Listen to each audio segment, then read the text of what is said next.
Hello students, पिछली class में solid state में हम लोगों ने कोऑर्डिनेशन नंबर और डेंसिटी ऑफ यूनिट सेल के बारे में पढ़ा था। अब उसके बाद नेक्स्ट हमारा टॉपिक है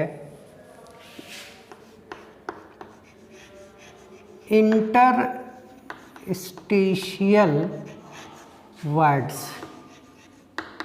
इंटरस्टिशियल वर्ड्स या सिंपली इसको हम लोग वर्ड भी बोलते हैं, या इसका एक और नाम है साइट या होल। तो आज हमको पढ़ना है इंटरस्टिशियल वर्ड, साइट या होल, कि सॉलिड में जो इंटरस्टिशियल वर्ड्स होते हैं क्या होते हैं, कितने तरह के होते हैं। तो आपको ये पता है कि सॉलिड के केस में जो कंस्टिट्यूएंट पार्टिकल्स होते हैं वो एटम, मॉलिक्यूल या आयन्स होते हैं, और एटम हो, मॉलिक्यूल हो या आयन हो, ये स्फेरिकल होता है। और स्फीयर को आप कितना भी कम्पैक्टली अरेंज करोगे तो इसके बीच में जहाँ पे ये टच करेंगे कुछ ना कुछ स्पेस लेफ्ट रहेगा, कुछ ना कुछ स्पेस छूट जाएगा। तो इसी स्पेस को जो लेफ्ट रहता है, लेफ्ट स्पेस को ही हम लोग बोलते हैं साइट या होल, या इसी को बोलते हैं इंटरस्टिशियल वर्ड। इंटरस्टिशियल वर्ड्स, ठीक है बेटा। सॉलिड के जो भी कंस्टिट्यूएंट पार्टिकल्स होते हैं तो वो स्फेरिकल्स होते हैं, और इन स्फीयर्स को जब आप कम्पैक्टली अरेंज करोगे तो कुछ ना कुछ स्पेस इनके बीच में अनऑक्यूपाइड रहेगा, लेफ्ट रहेगा, और उसी लेफ्ट स्पेस का नाम होता है इंटरस्टिशियल वर्ड, साइट या होल। तो हम लोग बोलेंगे space left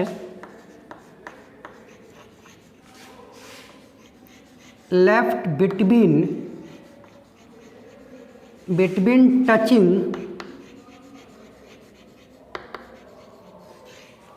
space left between touching sphere is known as interstitial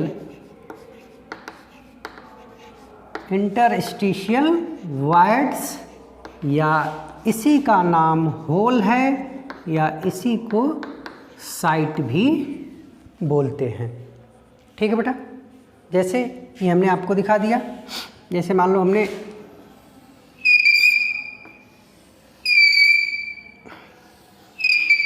ये टचिंग स्फीयर है, और इन टचिंग स्फीयर के बीच में ये स्पेस जो लेफ्ट हो जा रहा है, ये तो सॉलिड स्फीयर है, और इन सॉलिड स्फीयर के बीच का ये जो लेफ्ट स्पेस है यही कहलाएगा इंटरस्टिशियल वर्ड्स या साइट या होल। ठीक है बेटा। अब ये जो इंटरस्टिशियल वर्ड्स हैं ये दो तरह के होते हैं। कितने तरह के बेटा? दो तरह के। जो इंटरस्टिशियल वर्ड्स हैं, interstitial words are of two type.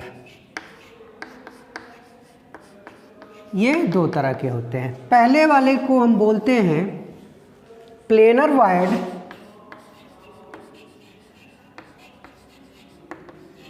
या इसी को बोलते हैं 2D words,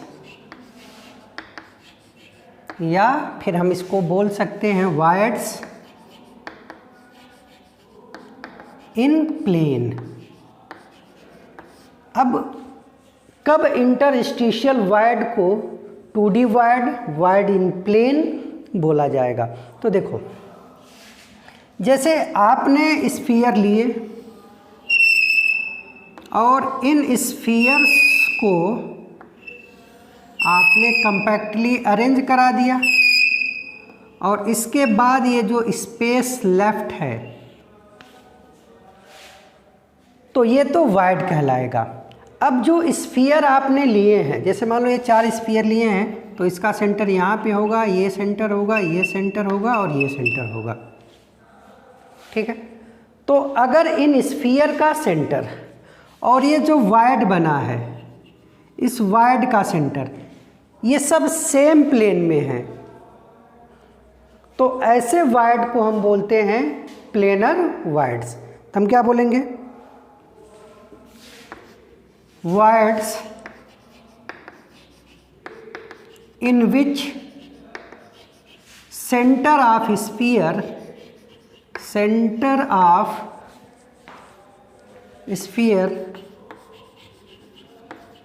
and center of void are in same plane. जब ये एक ही प्लेन में होंगे तो ऐसे वाइड का नाम होता है प्लेनर वाइड्स या 2D वाइड्स, या बोलते हैं इनको वाइड्स इन प्लेन। अब इसको इमेजिन कैसे करेंगे? जैसे मान लो हमारे पास 3 स्फीयर हैं और आपने टेबल के ऊपर इन 3 स्फीयर्स को टच करके रख देंगे, तो ये तीनों स्फीयर जहाँ पे टच करेंगे वहाँ पे एक स्पेस बचा रहेगा, और उस स्पेस में आप एक छोटा सा स्फीयर, जो भी उसमें छोटा से छोटा जो फिट हो सकता है, उसको डालेंगे। तो इन तीनों स्फीयर का और जो आपने उनके बीच में एक छोटा स्फीयर डाला है, उस स्फीयर का सेंटर एक ही प्लेन में होगा। तो जो वाइड बनेगा उसका नाम होगा प्लेनर वाइड या 2D वाइड्स। अब इसी तरीके से अगर आप मान लीजिए कि 3 स्फीयर लिए और इन 3 स्फीयर्स को आपस में टच कराते हुए रख दिए, और ये तीनों स्फीयर एक ही प्लेन में रखे गए हैं, मतलब इन तीनों का सेंटर एक प्लेन में है, तो जो वाइड बन रहा है उसका भी सेंटर इन्हीं तीनों के सेंटर के प्लेन में ही होगा, ठीक है। तो ऐसा वाइड कहलाएगा प्लेनर वाइड या 2D वाइड्स। अब ये वाइड 2 तरीके के होते हैं। फर्स्ट वाले को हम बोलते हैं ट्राई एंगुलर वाइड, और सेकंड जो प्लेनर वाइड होता है वो होता है स्क्वायर प्लेनर वाइड, ठीक है। तो प्लेनर वाइड भी 2 तरीके के हो गए। पहला हो गया ट्राइंगुलर वाइड और दूसरा हो गया स्क्वायर प्लेनर वाइड। तो प्लेनर वाइड का मतलब हो गया कि जो स्फीयर हैं उनका सेंटर और जो वाइड बन रहा है उस वाइड का सेंटर एक ही प्लेन में होगा, और ये 2 तरह के होते हैं, ठीक है। अब इसके बाद हम लोग दूसरे टाइप का जो वाइड होता है उसको बोलते हैं नॉन प्लेनर वाइड या 3D वाइड, या बोलते हैं वाइड इन स्पेस। तो सेकेंड टाइप का जो वाइड हो गया वो हो गया नॉन प्लेनर वाइड,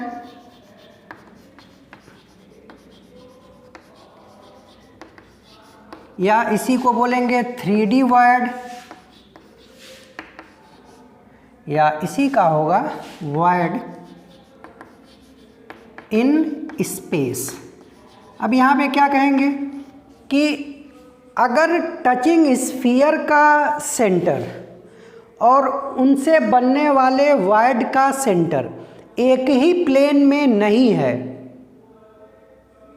तो ऐसे वाइड को हम बोलते हैं नॉन प्लेनर वाइड या 3D वाइड्स। तो बोलेंगे void in which center of sphere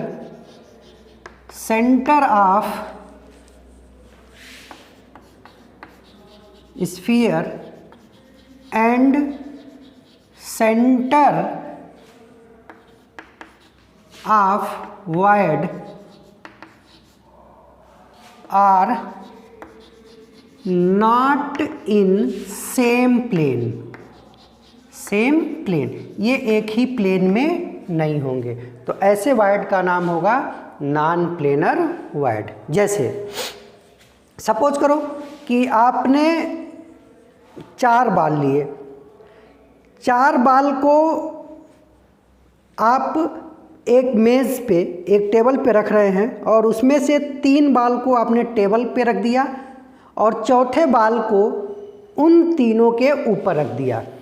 कुछ इस तरीके से आपने 4 बाल लिए, 4 स्फीयर लिए, 3 को आपने एक प्लेन में रखा और चौथे को इनके ऊपर रख दिया। तो ये 3 जो आपस में टच कर रहे हैं और इस चौथे को इनके ऊपर से रखा है, तो ये चारों जहाँ टच करेंगे वहाँ पे कुछ ना कुछ स्पेस लेफ्ट रहेगा और ये इस तरह का जो वायर्ड बनेगा। अब इस वायर्ड का सेंटर देखो, जो नीचे वाले प्लेन में है उनका प्लेन नीचे होगा, फिर इसके ऊपर रखा है उसका प्लेन ऊपर होगा और वायर्ड का प्लेन इन दोनों के बीच में होगा। यानी कि स्फीयर का जो सेंटर है और वायर्ड का सेंटर है वो एक प्लेन में नहीं होगा, तो ऐसे वायर्ड का नाम होगा नॉन प्लेनर वायर्ड। ध्यान रखना है कि इसमें स्फीयर का सेंटर और वायर्ड का सेंटर ये दोनों एक प्लेन में नहीं आएंगे। ठीक है, अब इसमें जो नॉन प्लेनर वायर्ड होते हैं ये 3 तरीके के होते हैं। पहला होता है टेट्राहेड्रल वायर्ड, टेट्राहेड्रल वायर्ड। फिर सेकेंड होता है ऑक्टाहेड्रल वायर्ड और थर्ड इसमें होता है नॉन प्लेनर में, इसको बोलते हैं क्यूबिक वायर्ड। तो टोटल आपके पास 5 तरीके के वायर्ड्स हो गए, जिसमें से ये 3 3D वायर्ड्स हैं और 2 जो बचे, पहला बचा ट्राईएंगुलर प्लेनर वायर्ड और सेकंड था स्क्वायर प्लेनर वायर्ड। तो ये दोनों 2D वायर्ड्स हैं, 2 2D वायर्ड्स हैं और ये 3 3D वायर्ड्स हैं। इन तीनों में जो वायर्ड बनेगा उनका सेंटर और स्फीयर का सेंटर एक प्लेन में नहीं होगा और यहाँ पे जो वायर्ड बनेगा उन वायर्ड का सेंटर और स्फीयर का सेंटर एक ही प्लेन में होगा। ठीक है, अब एक एक करके हम जरा इनके डिटेल पढ़ लेते हैं और डिटेल में हमको ये पढ़ना है कि ये 5 वायर्ड्स बनते कैसे हैं। कब किसी वायर्ड को हम बोलेंगे कि वो ट्राईएंगुलर प्लेनर वायर्ड है, कब किसी वायर्ड को हम बोलेंगे कि वो स्क्वायर प्लेनर वायर्ड है, कब वायर्ड का नाम होगा टेट्राहेड्रल वायर्ड। और इसके साथ साथ एक चीज़ और हमको देखना है, वो क्या है, इनके रेडियस का रेशियो। तो नेक्स्ट हम करने जा रहे हैं different type of voids and radius ratio of voids and sphere. ठीक है बेटा, हम क्या करने जा रहे हैं कि जो 5 डिफरेंट टाइप ऑफ वायर्ड्स हैं उनके बारे में और उन वायर्ड्स में जो वायर्ड्स और स्फीयर का रेशियो होगा वो क्या होगा, ये कैलकुलेट करना है। जैसे सपोज करो कि हमने एक वायर्ड बनाया,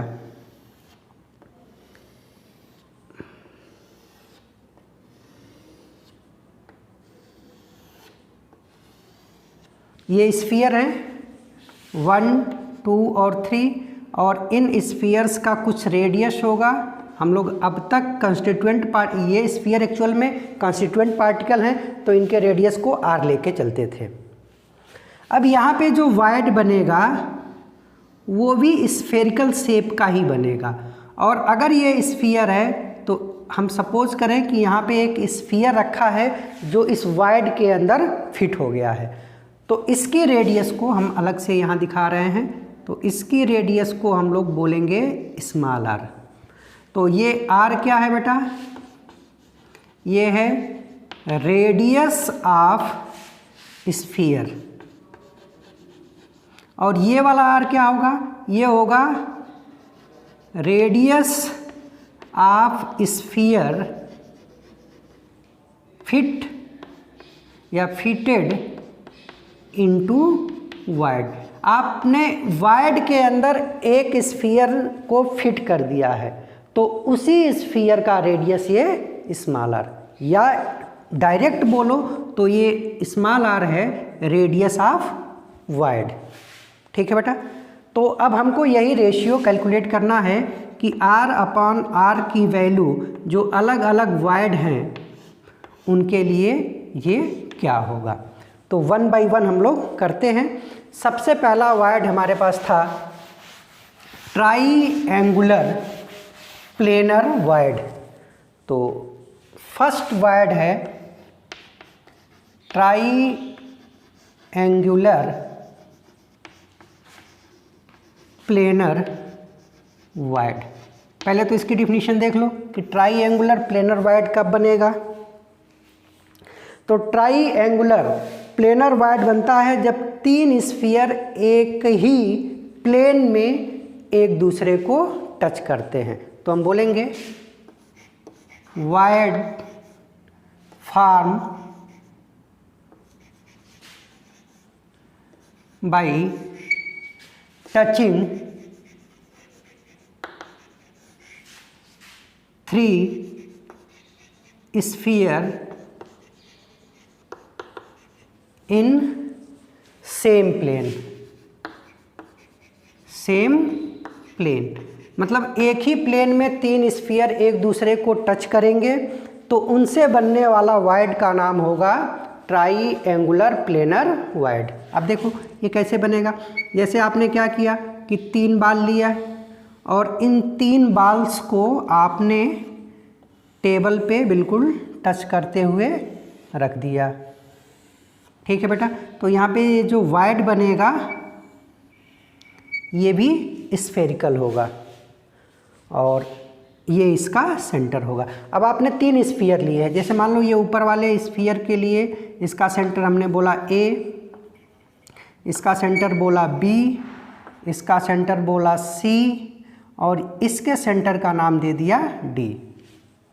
ठीक है, तो जब 3 स्फीयर एक ही प्लेन में रखे जाएंगे तो इनसे जो वायड बनेगा उसका नाम होगा ट्राईएंगुलर प्लेनर वायड, और इस वायड का और तीनों स्फीयर का सेंटर एक ही प्लेन में होगा। अब सपोज करो कि ये स्फीयर की रेडियस हमने कितनी रखी है बेटा, r रखी है, कैपिटल R, और वायड की रेडियस को हमने स्मॉल r लिया है। ठीक है, तो अब हमको इन दोनों में रेशियो निकालना है। अब कैसे निकालें, तो देखो ये रेडियस r होगी और ये रेडियस भी r होगी, यानी कि B से C की डिस्टेंस 2r हो गई। इसी तरीके से ये रेडियस भी r होगी और ये रेडियस भी r होगी, तो ये A to B भी 2r हो गया। सिमिलरली A to C भी 2r ही होगा। ठीक है, अब हम क्या करें, देखो बेटा ये स्फीयर को ध्यान से देखना, ये वाला, ठीक है, इसकी रेडियस स्मॉल r है और यहाँ से लेके और ये यहाँ तक ये भी तो रेडियस है, तो ये r होगा। कितना होगा बेटा, r होगा। और अगर इसके सेंटर D से मिला दें तो सरकमफेरेंस से और यहाँ तक ये स्मॉल r होगा, यानी कि और इसको हम ऐसे मिला दें तो देखो एक ट्रायंगल बन रहा है, हम बाहर निकाल के बना रहे हैं।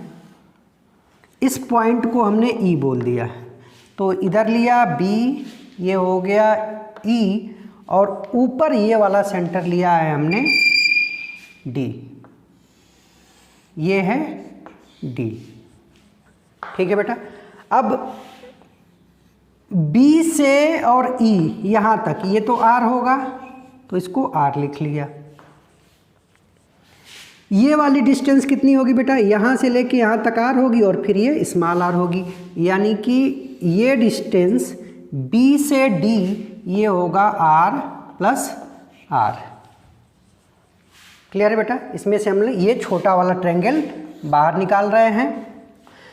अब देखना बेटा, ये ट्रायंगल है जिसकी तीनों साइड सेम है, तो इसको बोलते हैं इक्विलैटरल ट्रायंगल। और इक्विलैटरल ट्रायंगल के जो एंगल्स होते हैं वो 60 डिग्री के होते हैं, मतलब ये पूरा एंगल भी 60 डिग्री का होगा। और ये इसके बिल्कुल बीचों बीच से गया है, तो ये वाला एंगल कितना डिग्री हो जाएगा बेटा, 30 डिग्री। मतलब ये एंगल क्या है, 30 डिग्री है।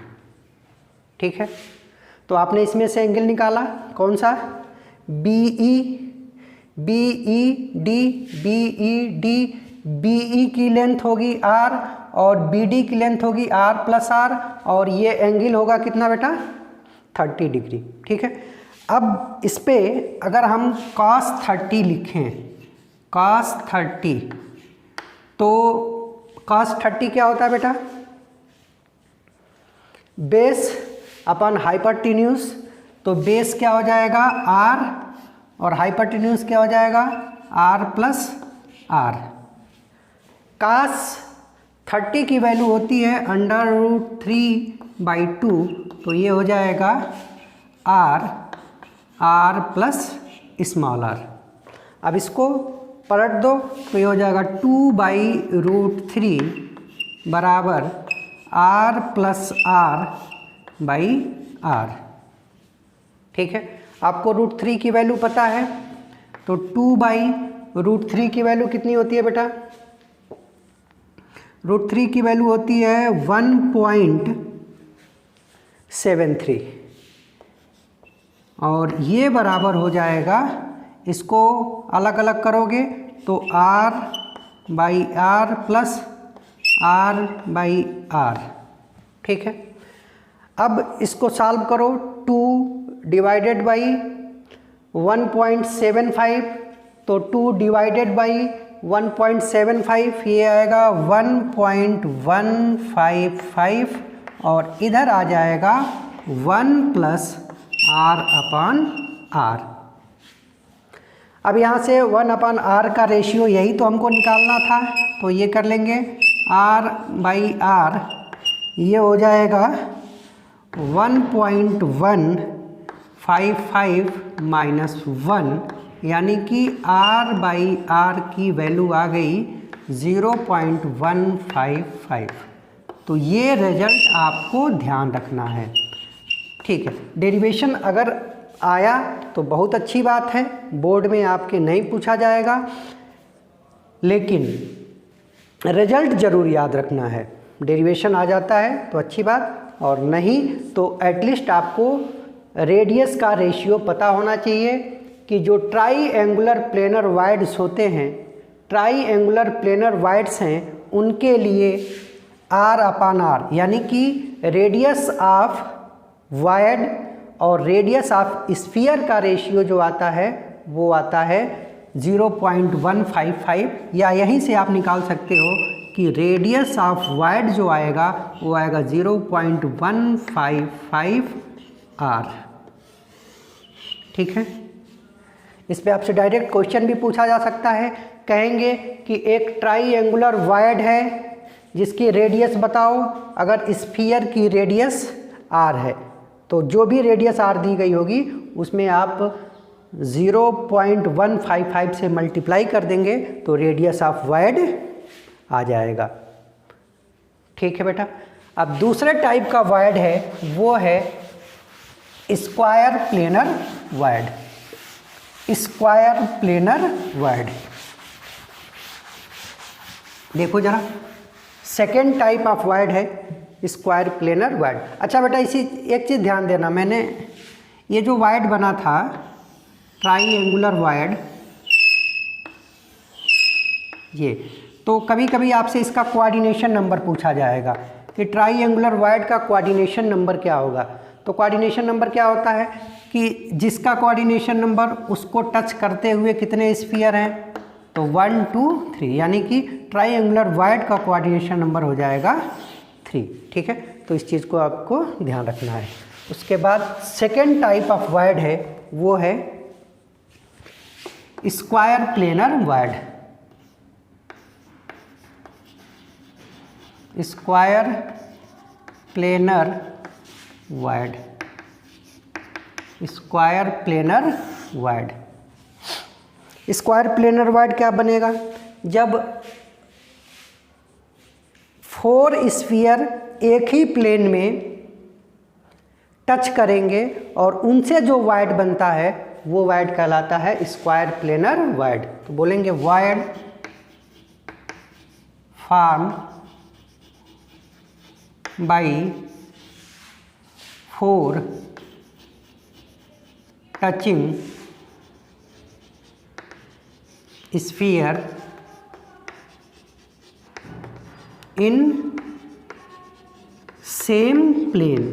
एक ही प्लेन में जब 4 स्फीयर आपस में टच करेंगे तो जो वायड बनेगा वो होगा स्क्वायर प्लेनर वायड। जैसे सपोज करो हम एक ही प्लेन में 4 स्फीयर्स को रख रहे हैं,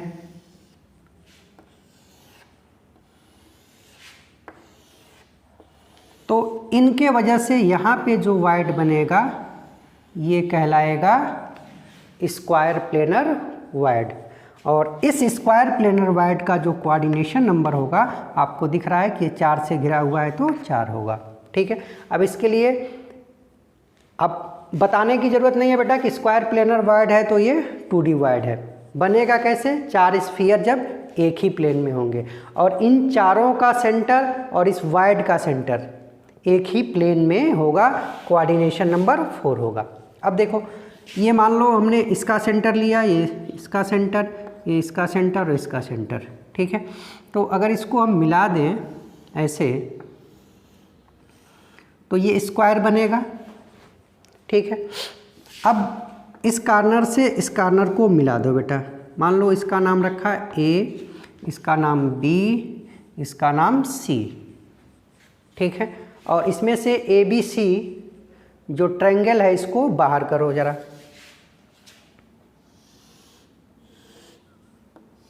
ये हो गया A, B और C। अब देखना, ये डिस्टेंस है R और ये डिस्टेंस है R, तो ये टोटल डिस्टेंस हो जाएगी 2R। ये टोटल डिस्टेंस होगी 2R। ठीक है, इसी तरीके से ये डिस्टेंस है R और ये डिस्टेंस भी है R, तो यहाँ से लेके यहाँ तक ये टोटल डिस्टेंस भी हो जाएगी 2R। ठीक है, इस डिस्टेंस के बारे में बात करो। अगर इसके हिसाब से हम बात करें तो ये वाली डिस्टेंस होगी, ये R कैपिटल R, फिर ये कैपिटल R और ये स्मॉल r, यानी कि ये वाली डिस्टेंस होगी 2 capital R plus small r, capital R plus small r। ये तो हमने R के रिस्पेक्ट में किया। अगर ये एज लेंथ इसको हम A मान लें तो ये A 2R के बराबर होगा बेटा। इसको A मान लें तो ये A 2R के बराबर होगा। और अगर ये A है तो ये डिस्टेंस A√2 होगा। तो यहाँ से लिखेंगे कि A बराबर होगा 2R और ये डायगोनल होगा A√2 और ये किसके बराबर होगा, ये होगा 2R प्लस R के। तो हमारे पास ये 2 इक्वेशन आ गए। ठीक है, अब हम क्या करेंगे, रेडियस का रेशियो निकालना है। तो सेकेंड इक्वेशन में आप फर्स्ट इक्वेशन से डिवाइड कर दो, तो क्या बनेगा बेटा, a√2 डिवाइडेड बाई a, ये बराबर होगा 2r प्लस r और इधर होगा 2r। ठीक है, 2 से 2 कैंसिल हो जाएगा, a से a कैंसिल हो जाएगा, तो ये आ जाएगा √2 बराबर r plus r by r, या √2 बराबर हो जाएगा, इसको अलग अलग करोगे तो r by r plus r by r, ये 1 हो जाएगा, तो √2 बराबर 1 प्लस r बाई r। अब यही चीज़ हमको निकालना है, तो r बाई r हो जाएगा √2 माइनस 1, और √2 की वैल्यू आपको पता है होता 1.414 माइनस 1, तो रिजल्ट आपका आ गया r बाई r, ये आ जाएगा 0.414। तो रेडियस का रेशियो स्क्वायर प्लेनर के लिए जो आएगा वो आएगा 0.414, या यहाँ से अगर आप वाइड का रेशियो निकालना चाहते हैं तो ये हो जाएगा 0.414 r। फिर से वही बात कि डेरिवेशन ध्यान रहे तो बहुत अच्छी बात है, और इन केस आप डेरिवेशन मिस भी कर जाते हैं तो ये रिजल्ट आपको याद होने चाहिए। क्लियर है बेटा? तो ये दोनों प्लेनर वाइड हो गए। अब हम लोग थर्ड वाइड की बात करेंगे जो कि नॉन प्लेनर है। नॉन प्लेनर वाइड है थर्ड टाइप का, ज़रा उसकी बात कर लें। तो कौन सा वो था? टेट्राहेड्रल। थर्ड था टेट्राहेड्रल वाइड, और ये एक नॉन प्लेनर वाइड है या 3D वाइड है। मतलब कि जिस स्फीयर से ये बनेगा उनका सेंटर और जो वाइड बन रहा है उसका सेंटर, ये कभी भी एक ही प्लेन में नहीं होंगे। अब टेट्राहेड्रल वाइड बनता कैसे है? तो ये बनता है 4 स्फीयर से। बोलेंगे wide form by touching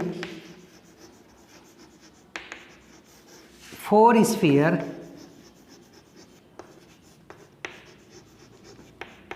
in which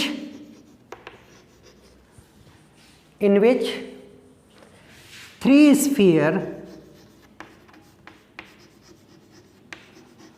are in same plane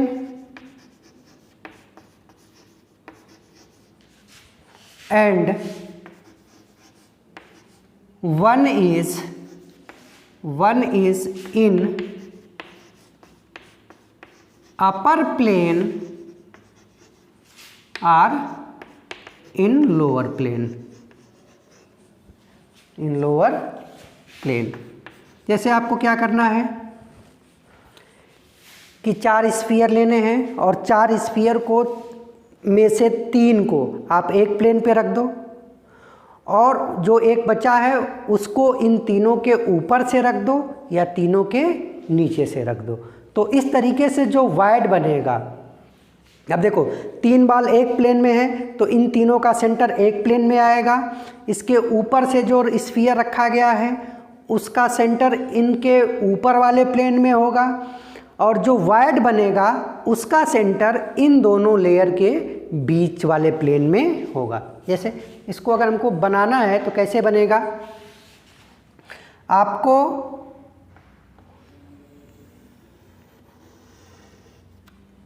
ये एक स्फीयर लिया और उसी प्लेन में ये दूसरा स्फीयर रख दिया, सेम प्लेन में आपने तीसरा स्फीयर रख दिया, ठीक है। और उसके बाद जो 4th स्फीयर है इसको इनके ऊपर से ऐसे रख देंगे, ठीक है। तो यहाँ पे जो वाइड बनेगा वो होगा टेट्राहेड्रल वाइड, ठीक है बेटा। समझ में आ रहा है कि जैसे आपने मेज़ के ऊपर 3 स्फीयर रखे और वो तीनों जहाँ टच कर रहे हैं, जहाँ पे गैप बन रहा है उसी जगह पे आप ऊपर से एक रख देंगे, तो चारों जहाँ टच करेंगे वहाँ पे बनेगा। देखो ये 3 नीचे वाले थे, ये 3 नीचे वाले थे, और ये एक ऊपर से रखा है, तो ये चारों जहाँ टच करेंगे वहाँ पे एक ये वाइड बनेगा, और इस तरह के वाइड को हम बोलते हैं टेट्राहेड्रल वाइड। इसका कोऑर्डिनेशन नंबर देखोगे तो ये कितना आ जाएगा 4, और ये एक 3D वाइड है, क्योंकि वाइड का और ये स्फीयर का जो सेंटर है वो एक प्लेन में नहीं आएगा। अब ज़रा इसको हम थोड़ा सा एक्सपेंड करके देखें। जैसे मान लो हमने ये जो एक प्लेन वाले 3 स्फीयर्स हैं उनको अलग दिखाया, ऐसे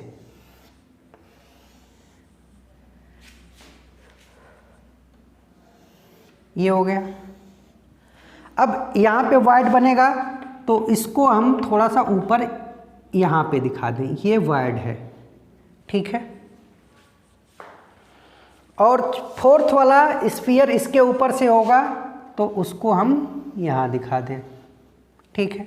अब देखना बेटा, ये वाइड से जैसे हम इस स्फीयर का नाम रख दें ए, इसका रखा बी, इसका रखा सी, इसका रखा डी, और वाइड का नाम होगा ई, ठीक है। तो ये जो ऊपर वाला स्फीयर है ये भी वाइड को टच करेगा, वाइड से टच करता हुआ ये बी वाला स्फीयर भी होगा, वाइड को टच करता हुआ ये डी वाला स्फीयर भी होगा, और वाइड को टच करता हुआ ये सी वाला स्फीयर होगा, ठीक है ना। बोलो, अब इसको अगर हम थोड़ा सा और पॉइंट से दिखाएं तो ये ई हो जाएगा, ये हो गया ए, ये होगा बी, ये हो गया तुम्हारा डी, और ये हो गया सी। आपने हाइब्रिडाइजेशन पढ़ा होगा, देखो टेट्राहेड्रल क्या होता है sp3, ठीक है। तो टेट्राहेड्रल हाइब्रिडाइजेशन में जो ये एंगल होते हैं ये सारे के सारे एंगल कितने के होते हैं बेटा, 109.28 के, ठीक है। तो ये टेट्राहेड्रल बन रहा है और इसमें ये सारे एंगल होंगे 109.28 मिनट, ठीक है बेटा। अब इसमें से अगर हम ये इसको एक एंगल कंसीडर, एक ट्रायंगल कंसीडर कर लें, चलो एक ट्रायंगल बना लें, तो ये किस तरह से बनेगा। इस वाले को हमने ले लिया ए बी, तो ये हो गया तुम्हारा ए बी, ये पॉइंट हो गया ई, तो हमने यहाँ पे बनाया ई, ठीक है। अब देखना बेटा, देखो ये तीनों स्फीयर आपस में एक दूसरे को टच कर रहे हैं, तो अगर तुम ए और बी की डिस्टेंस निकालोगे तो टच कर रहे हैं, तो इसका मतलब 2r होगा। अगर ए और डी की डिस्टेंस निकालो, ये भी आपस में टच कर रहे हैं, तो ये भी 2r होगा। अगर बी और सी का निकालो तो ये भी 2r होगा। अगर डी और सी का निकालो तो ये भी डिस्टेंस 2r होगी, ठीक है।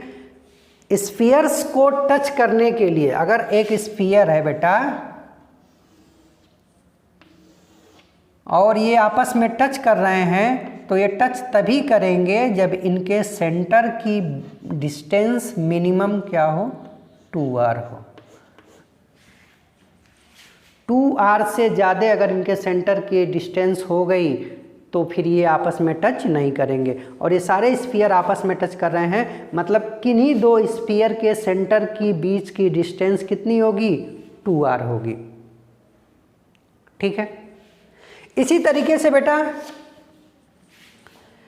ये वाइड है, तो वायड भी हर स्फीयर से टच कर रहा है, यानी कि वायड के सेंटर और स्फीयर के सेंटर की जो डिस्टेंस होगी वो, जैसे ये हो गया तुम्हारा वायड स्फीयर और ये है तुम्हारा वायड। अब ये दोनों टच कर रहे हैं तो इनकी डिस्टेंस कितनी होगी, ये भी इनके रेडियस के बराबर, सम के बराबर होगी, आर आर होगी।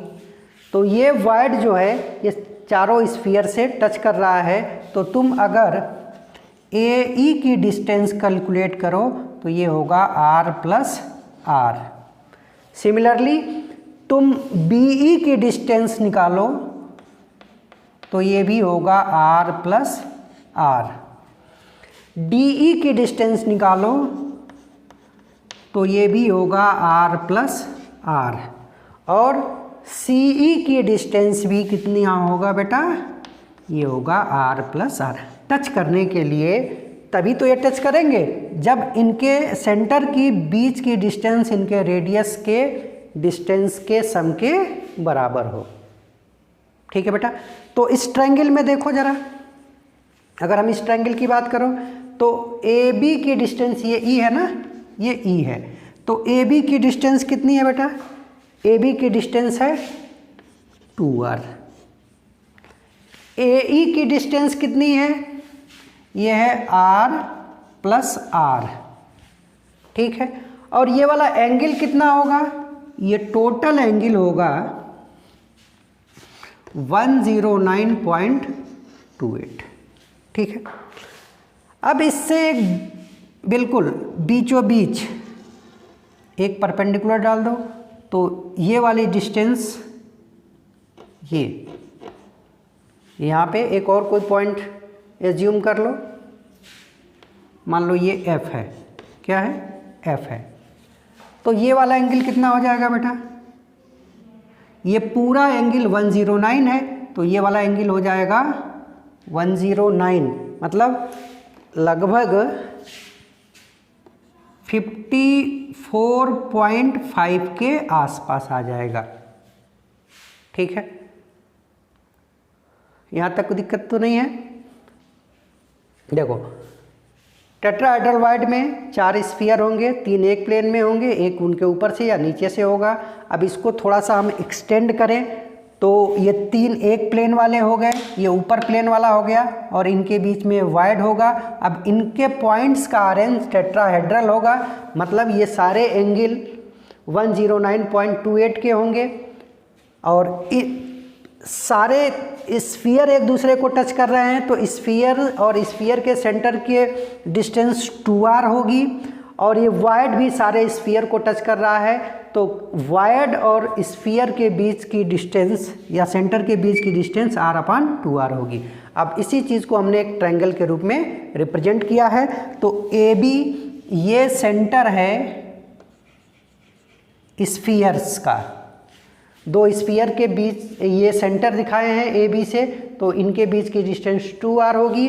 और ए और ई, ए स्फीयर का सेंटर है और ई वायड का सेंटर है, तो स्फीयर के सेंटर और वायड के सेंटर के बीच की डिस्टेंस होगी r/r और ये पूरा एंगल होगा 109.28 का, तो इसका हाफ एंगल हो जाएगा 54.5 का। क्लियर है। अब इसके बाद इसको मैं हटाता हूँ।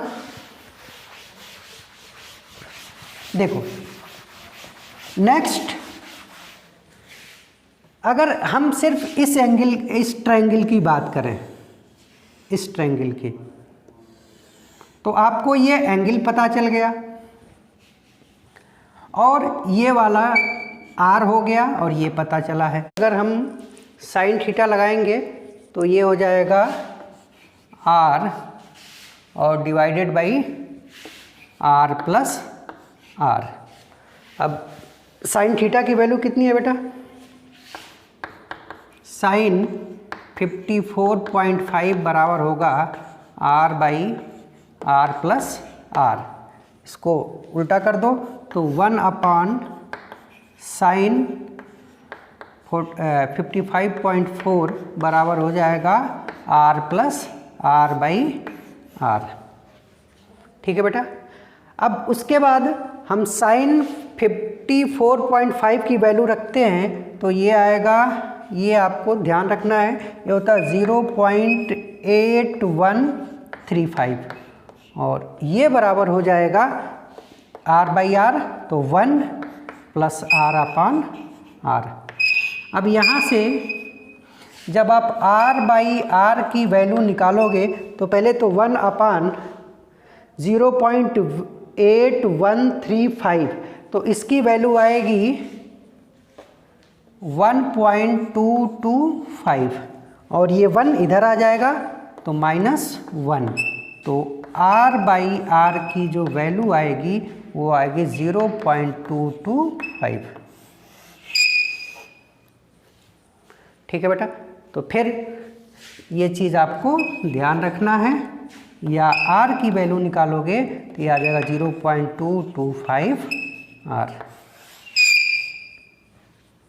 ठीक है, तो इस तरह से हम टेट्राहेड्रल वायड के लिए भी रेडियस का रेशियो या वायड के जो स्फीयर है उसका radius with respect to radius of sphere calculate कर सकते हैं। ठीक है, उसके बाद जो हमारा 4th टाइप ऑफ वायड है वो है ऑक्टाहेड्रल। ऑक्टाहेड्रल वायड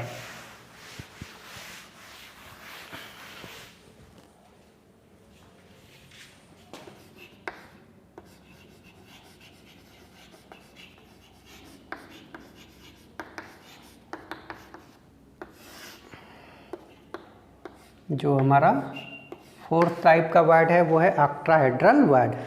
अब ऑक्टाहेड्रल वायड बनता है जब 3 स्फीयर एक दूसरे को टच करते हैं।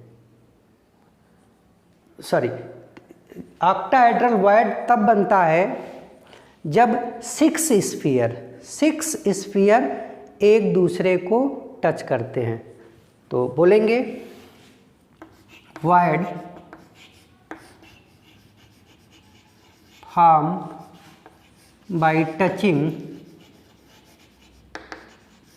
6 sphere in different plane।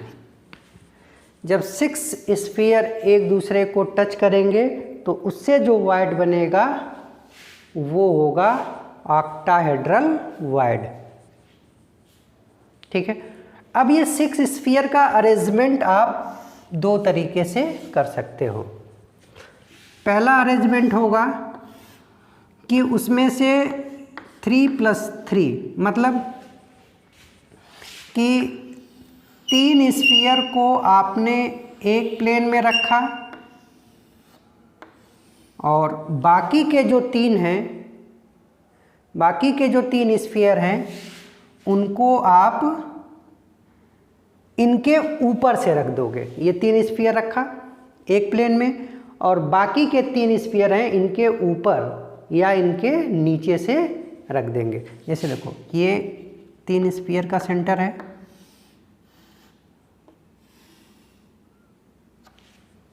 ठीक है बेटा।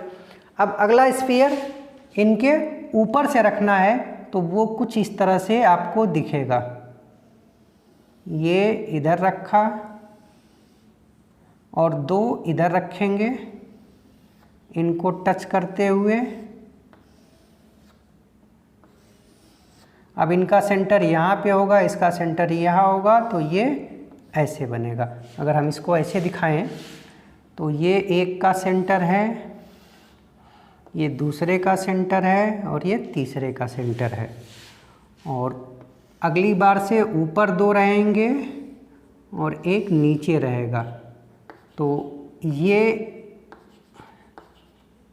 अब यहाँ पे जो वायड बनेगा वो होगा ऑक्टाहेड्रल वायड।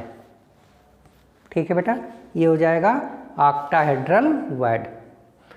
इसको अगर हमको दिखाना है तो कैसे दिखा सकते हैं? देखो, 3 स्फीयर हमने ऊपर के प्लेन में रखा है, 1 2 और ये 3, और ये बीच में हो जाएगा वायड, और बाकी 3 स्फीयर नीचे के प्लेन में होंगे। ठीक है, अब ये आपस में टच करेंगे, ये आपस में टच करेंगे, फिर इसका ये टच करेगा, इसका ये टच करेगा, ये टच करेगा और ये टच करेगा। ठीक है, तो ये कुछ देखो, तो ये टेट्राहेड्रल टाइप का बन रहा है कि नहीं?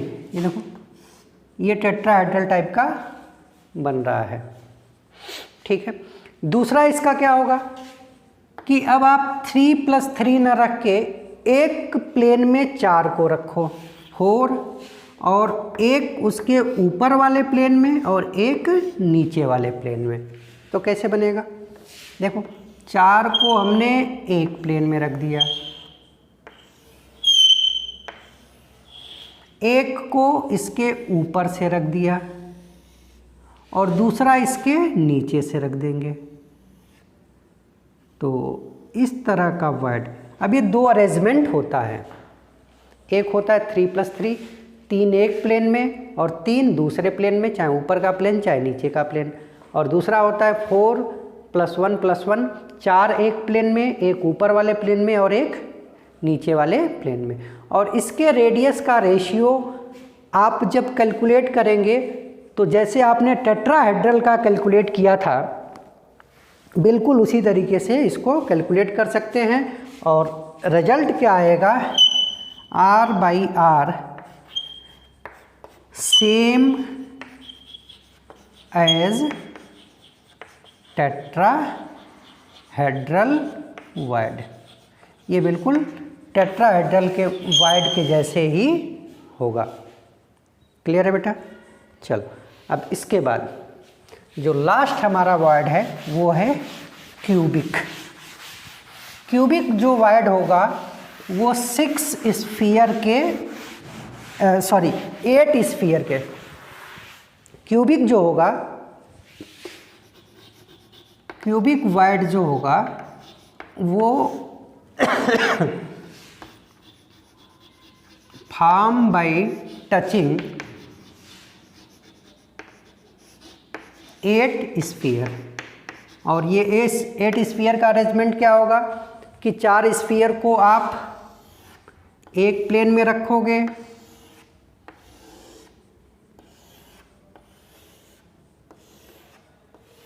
और 4 को इन्हीं के ऊपर से रख दोगे या इनके नीचे से रख दोगे। तो ये 8 स्फीयर हैं, सब सेम रेडियस के हैं। तो यहाँ पे जो वर्ड बनेगा वो होगा क्यूबिक वर्ड। अब क्यूबिक वर्ड को समझना है तो देखो ज़रा, ये कुछ इस तरह का स्ट्रक्चर बनेगा। ये क्यूब बनेगा ना, 8 स्फीयर हैं एक साइज़ के, तो ये एक क्यूब बनाएंगे। ठीक है, अब ये क्यूब बनेगा किस टाइप से?